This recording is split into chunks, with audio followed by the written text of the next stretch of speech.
குட்டி டைனோசர். அடர்ந்த பச்சைக்காடுகள் நிறைந்த ஒரு பள்ளத்தாக்கில் டிங்கு என்ற ஒரு குட்டி டைனோசர் வாழ்ந்து வந்தது. டிங்கு மிகவும் சுட்டியானது, ஆனால் அதற்கு ஒரு சின்ன கவலை.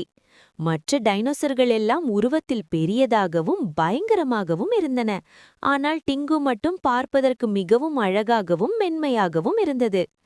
ஒரு நாள் டிங்கு ஆற்றங்கரையில் தனியாக அமர்ந்து அழுது கொண்டிருந்தது.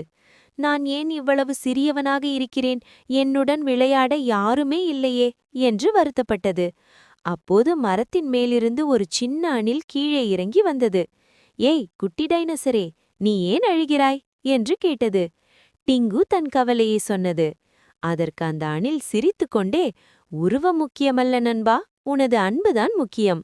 இதோ பார், நான் உன்னை விட சிறியவன்தான், ஆனால் என்னால் மரத்தின் உச்சிக்கு வேகமாக ஓட முடியும். உன்னால் என்ன செய்ய முடியும் என்று கேட்டது. டிங்கு யோசித்தது. அதற்கு பாடுவது என்றால் பிடிக்கும். அது மெதுவாக பாட ஆரம்பித்தது.